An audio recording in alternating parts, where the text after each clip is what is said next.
নমস্কাৰ ছাত্ৰ ছাত্ৰীসকল, তোমালোকক সকলোকে মোৰ ইউটিউব চেনেললৈ আন্তৰিক স্বাগতম জনাইছোঁ। আজিৰ এই ভিডিঅ'টোত আমি আলোচনা কৰিম ক্লাছ 6 অসমীয়া কিতাপৰ মিত্ৰা মিত্ৰ নামৰ যিটো লেচন আছে, লেচনটোৰ কমপ্লিট প্ৰশ্নৰ উত্তৰ সম্পৰ্কে। গতিকে তোমালোকে যদি ক্লাছ 6ত পঢ়ি আছা তেনেহ'লে আজিৰ এই ভিডিঅ'টো শেষলৈকে চাই থাকিবা। 1 নম্বৰ প্ৰশ্নটো মন কৰা, যজ্ঞদত্তই উদ্ধাৰ কৰা মানুহজনৰ বৃত্তি কি? উত্তৰ লিখিবা, যজ্ঞদত্তই উদ্ধাৰ কৰা মানুহজনৰ বৃত্তি আছিল স্বৰ্ণকাৰ। খ নম্বৰ প্ৰশ্ন, সৰ্পই কাৰ শৰীৰত বিষবাণ মাৰিছিল? উত্তৰ লিখিবা, সৰ্পই মহাৰাণীৰ শৰীৰত বিষবাণ মাৰিছিল। এটা বিষবাণ মানে কি? বিষবাণ মানে হৈছে দৰখা, ঠিক আছে? মানে তোমালোকে শুনা চাগে যে সাপে খুটিলে, সাপে দৰখিলে, নহয় জানো? চ' ইয়াত বিষবাণ যিটো ৱৰ্ডটোৰ মিনিং হৈছে খুটা, মানে দৰখোৱা, কামোৰা মানে, বুজিলা? আৰু ইয়াত চোৱা 1 নম্বৰ প্ৰশ্নটোত চোৱা স্বৰ্ণকাৰ মানে সোণাৰীৰ কথা বুজোৱা গৈছে, য'ত নেকি বিভিন্ন ধৰণৰ অলংকাৰ পাতি বনোৱা যায় সোণৰ, সেই যিজনে নেকি বনায় তেওঁকে কোৱা হয় স্বৰ্ণকাৰ বুলি। অ'কে, চ' এই প্ৰশ্নটোৰ উত্তৰত তোমালোকে এনেকুৱা ধৰণে লিখিবা। নেক্সট কুৱেশ্যনটো মন কৰা, বাঘে যজ্ঞদত্তক দিয়া অলংকাৰখিনি কাৰ আছিল? উত্তৰ লিখিবা, বাঘে যজ্ঞদত্তক দিয়া অলংকাৰখিনি ৰাজকোঁৱৰৰ আছিল। অ'কে, ৰাজকোঁৱৰ মিনছ কোন? প্ৰিন্স, যি নেকি ৰজাৰ পুতেক হয়। অ'কে, খ নেক্সটটো মন কৰা, মহাৰাণীক জীয়াই তোলাৰ পুৰস্কাৰ স্বৰূপে মহাৰাজে যজ্ঞদত্তক কি প্ৰদান কৰিলে? উত্তৰ, মহাৰাণীক জীয়াই তোলাৰ পুৰস্কাৰ স্বৰূপে মহাৰাজে যজ্ঞদত্তক মন্ত্ৰিত্ব প্ৰদান কৰিলে। মন্ত্ৰিত্ব মানে মন্ত্ৰীৰ যিটো পদ, সেই মন্ত্ৰীৰ পদটো প্ৰদান কৰিলে। কোনে কৰিলে? মহাৰাজে। কিয় কৰিলে? মহাৰাণীক জীয়াই তোলাৰ বাবে। ঠিক আছে। 5 নম্বৰ প্ৰশ্নটো মন কৰা, কাৰ ককৰ্থনা সহিব নোৱাৰি দৰিদ্ৰ লোকজন ঘৰ এৰি অৰণ্যত প্ৰৱেশ কৰিছিল? উত্তৰ, পত্নীৰ ককৰ্থনা সহিব নোৱাৰি দৰিদ্ৰ লোকজন ঘৰ এৰি অৰণ্যত প্ৰৱেশ কৰিছিল। অ'কে, আই থিংক তোমালোকে বুজি পাইছা। নেক্সট কুৱেশ্যনটো মন কৰা, কোনে কাক কৈছিল লিখা? ক'ত আছে? দ্বাৰপালজনক মই কি পুৰস্কাৰে পুৰস্কৃত কৰিম? উত্তৰত লিখিবা, উক্ত কথাষাৰ মহাৰাজে মহামন্ত্ৰীক কৈছিল। খ, এয়া ৰাজকোঁৱৰৰ অলংকাৰ আছিল, আজিৰ পৰা এইবোৰ আপোনাৰ।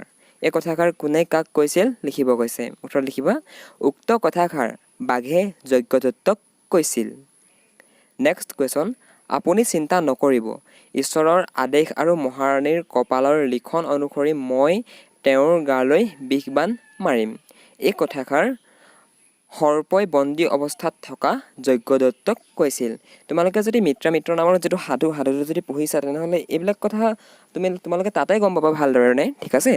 আৰু তোমালোকে পৰাপক্ষত মোৰ ভিডিঅ'বিলাক চোৱাৰ আগত একবাৰ লেচনটো পঢ়িবা, আৰু মই লেচনৰো এক্সপ্লেনেশ্যনৰ ভিডিঅ' বনাই থৈছোঁ, গতিকে তোমালোকে মোৰ চেনেলত সেইবিলাক ভিডিঅ' পাই যাবা, ঠিক আছে? তোমালোকে কমপ্লিট গাইড পাবা, মানে তোমালোকে ইমান চিন্তা কৰিবলগীয়া একো নাই। তোমালোকৰ স্কুলৰ পৰা যদি অনলাইন তোমালোকক পঢ়োৱাও নাই তেনেহ'লে মোৰ চেনেলতে তোমালোকে A to Z পঢ়িব পাৰিবা।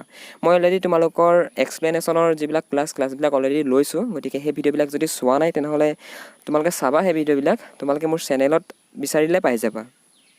ছাত্ৰ ছাত্ৰীসকল, 3 নম্বৰ প্ৰশ্নটো মন কৰা, তলৰ শব্দবিলাকৰ সন্ধি ভাঙা আৰু কি সন্ধি লিখা?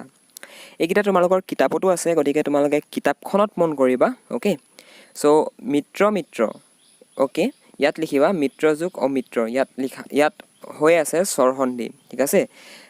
পুৰস্কাৰ, পুৰৰ যোগ কাৰ, এইটো ইয়াত সংলগ্ন হৈ আছে বিসৰ্গ সন্ধি। তেনেকুৱা ধৰণে স্বৰ্ণলংকাৰ, স্বৰ্ণ যোগ অলংকাৰ, স্বৰ্ণলংকাৰ, ইয়াত সোমাই আছে ব্যঞ্জন সন্ধি। উদ্ধাৰ, উদ্যোগ ধাৰ, ইয়াত সোমাই আছে ব্যঞ্জন সন্ধি। শুদ্ধাশুদ্ধি, শুদ্ধ যোগ অশুদ্ধি, শুদ্ধাশুদ্ধি, ইয়াত সোমাই আছে ব্যঞ্জন সন্ধি। জগন্নাথ, জগত যোগ নাথ, ইয়াত সোমাই আছে ব্যঞ্জন সন্ধি। চ' এইকেইটা তোমালোকে নিজৰ কিতাপতো দেখি পাবা, আৰু ইয়াৰ পৰা তোমালোকে এইখিনি টুকি পিনে নিজৰ কিতাপতো লিখি ল'বা। অ'কে, নেক্সট কুৱেশ্যন মন কৰা, পাঠত সুস্বাদু আৰু সুমিষ্ট শব্দ দুটা আছে, এনেধৰণৰ সু উপসৰ্গৰ 5টা শব্দ লিখা।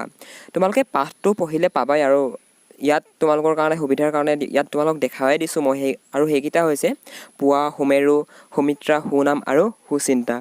এইকেইটা তোমালোকৰ কিতাপত মন কৰিবা, তোমালোকৰ পাঠটোৰ ভিতৰত সোমাই আছে। অ'কে, গতিকে তোমালোকে এই প্ৰশ্নবিলাকৰ উত্তৰ এনেকুৱা ধৰণে কৰিবা। ছাত্ৰ ছাত্ৰীসকল, 5 নম্বৰ প্ৰশ্নটো মন কৰা, তলত দিয়া শব্দবোৰৰ ক্ষুদ্ৰাৰ্থবোধক ৰূপবোৰ লিখি উল্লেখ কৰা।